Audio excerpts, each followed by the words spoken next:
పాటలైనా నాకు తగిన చిన్న చిన్న పని పాటలు అలాగే తెలపండి అన్నయ్యా. అదే బిడ్డమ్మ చెల్లెల పాలుగుండాపురి పట్టణమున పని పాటలు ఏమన్నయ్యా సౌండ్? అర్జున్ నల్ల మేఘాలు ఎట్లా గుద్దుకుంటాడు అర్జున్ ఎగబడే చూడమ్మా వానకో. అవునా? భారీగా వచ్చేస్తుంది ఇంకా చేపటికి వాన. సరేలే అన్నయ్యా. పాలుగుండాపురి పట్టణమున అక్కడ మలుకోమ్మా, అట్లా మలుకో.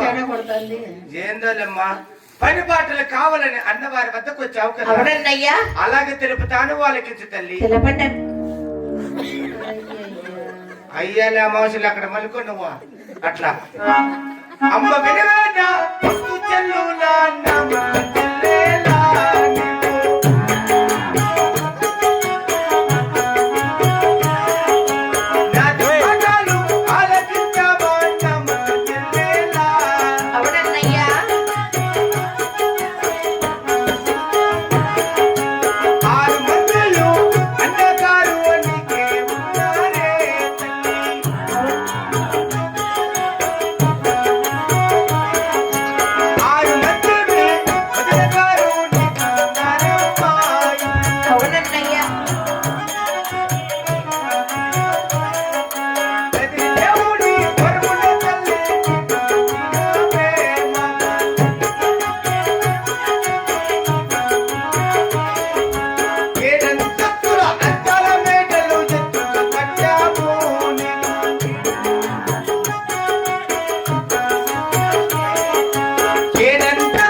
ఈ ప్రకారం సౌండ్ ఇస్తున్నావు. తినేదిగా తల్లి పొరపాటు. నేను పుట్టిన నక్షత్రం చర్లే ఆ దేవుడు నాకు తలరాత చక్రంగా రాసినలా. వాళ్తాను పొరకెట్లు వాళ్తాను మెట్టెట్లు తినేటట్టు రాసినాడు. ఎన్నికొచ్చి మాటలు చెప్పినా జనాలు నమ్మరు. ఎట్లా జరిగేది అట్లా జరిగిన నువ్వు అక్కడ మలుకో. సౌండ్ ఏడా వస్తుందన్నయ్యా? సౌండే వచ్చేది, సౌందర్యం రాదాడా? నేను అమ్మతాకి వెళ్ళిపోతా తల్లి. బొమ్మ హెలికాప్టర్ ఒకటి తీసుకొని దాంట్లో నేను కూర్చుంటా, దాని కింద టపాసి పెట్టండి అట్లా పేలిపి చచ్చిపోతా తల్లి.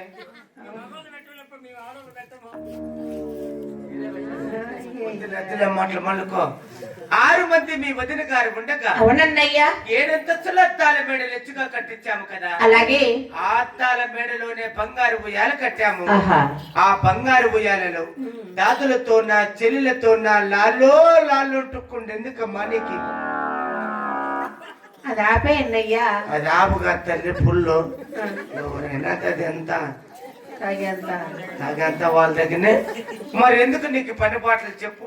ఈనాడు పుట్టినలో సుఖమనైనా కానీ రేపటి దినమున అత్తవారింట్లో కష్ట నష్టాలు వెనకాల తెలుస్తాయన్నయ్యా. పరి విధముగా చెప్పినావనుకున్నావు కనుక నీకు పని పాటలు తెలుపుతాను, ఆలకించు తల్లి.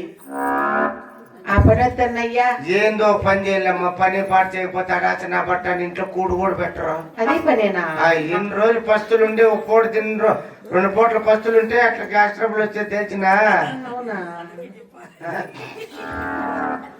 అలాగే తెలుపుతాను వాళ్ళకి. తెలపడన్నయ్యా. చెల్లెమ్మ చెల్లెమ్మ నా ముద్దు చెల్లి, చెల్లెమ్మ నాది మాటలు ఆలకించమ్మా చెల్లెమ్మ. అలాగే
అన్నయ్య మన తండ్రి పండించిన నాగిరెడ్డి నాగిరెడ్డి ఆ ఉత్తర దేశం బయలుదేరి పచ్చితనాలు తెచ్చి ఈ రోగానికి ఆడడు చూపించుకోకూడదన్నా. చూపించుకున్నాం హాస్పిటల్లో. ఆ. మొన్న 10 మంది డాక్టర్లు చచ్చిపోయినారు. డాక్టర్లే 4 కోమాలు అయిపోయినారు. అయ్యయ్యో. వాళ్ళు బతికితే రోజు డ్రామాకు రాచ్చు. ఆ. వాళ్ళు చచ్చిపోయినారా జీవితాంతరం జైలు పోలే తల్లి. నేను అవునా ఊరే కాచుకున్నారు. నేను చెప్పేలేనే ఎల్లన్నయ్యా ఈ బకారంగా పిచ్చుతామని ఊర్లో సంవత్సరమై పెడితే ఒకటి ధర్మే. ఇప్పుడు ఊరు వాడే నైట్ డ్రామా ఆడతా, పగులో బస్ స్టాప్ లో చెట్ల కింద పండుకుంటా, సాయంత్రం గుమ్మసంద్రానికి వెళ్ళిపోతా. వాళ్ళు రానిస్తారా? ఏమిటికి రానిస్తారమ్మా? అమావాస్య రోజు పోయినా అర్ధరేతరైంది. అందరు నిద్ర టైంలో గేట్ కాడికి పిలిపించినా మళ్ళీ ఆయన మెట్టెత్తుకొని మరో లేక జరిగినాడు తల్లి. ఆ బస్ స్టాప్ లో పండుకున్నా, భయపడిపోతాను. ఉన్న ఎవరు లేరు, చల్ల గాలి తగులుతుంది. ఎందుకు గల్లు గల్లు గల్లు అని శబ్దాలు వచ్చి 4 దయ్యాలు వచ్చేసినాయి నా తాకి. నువ్వు చాలా భయపడిపోయింటావే. నీ మగము 4 సార్లు పిత్తాలకి 4 దయ్యాలు పరాలు. 2 దయ్యాలు చెరువులోకి తెప్పీమని తుంచేసా. 2 దయ్యాలు చెట్లలో పల నడుచుకుంటూ పోయి మళ్ళాడు తిరగకున్నాయి. అవి ఏమన్నా తప్పించుకుంటూ పోనా బట్టానే. అమ్ములకి నేను కొట్టుకోలేదు, అందుకు తప్పించుకుంటూ పోనా బట్టానే.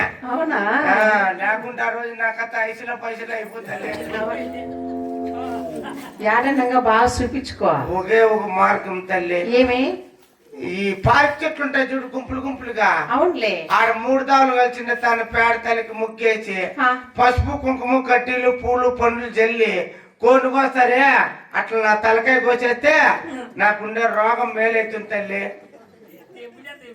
అమావాస్య పాడ్యం రోజు చేయలేమ్మా.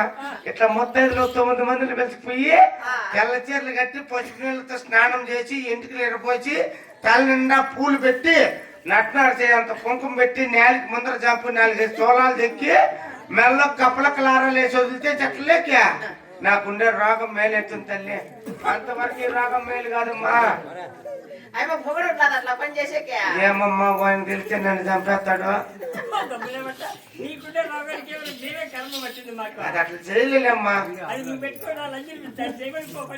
నీ నోట కన్నా మంచిదైతే మేలే తల్లి. అమ్మ చెల్లెలా మన తల్లి దగ్గరికి వెళ్ళి ఎండు ఉడుచులు బంగారు గుళ్ళు కైకొని మీ అన్నగారు వేసిన జొన్న చేను పంట వద్ద కపడతారు. కాడు వెళ్ళమ్మ చెల్లెలా. అలాగే ఉప్పులే పరపుతో ఈడ్చేసి నా మగాన్ని కొట్టినా నాకుండే జబ్బు మేలు కాదు. ఈ రాత్రి ఇంతే 10 ఏళ్ళ నుంచి నా కర్మ నాది. అక్కడ మల్లుకోండి. మళ్ళా ఆపక పాములు చెరువులు ఉంటాయి, కళ్ళింటి పోతాండి, దావిండి పోండి. అన్నవద్దారా సెలవుల తీసా పాలా సిన్నమ్మ సిన్నార బిడ్డ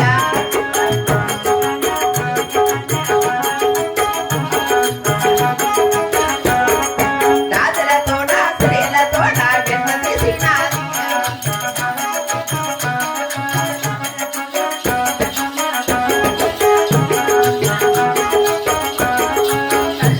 హస్తాల మేడ కోట సేరినాది.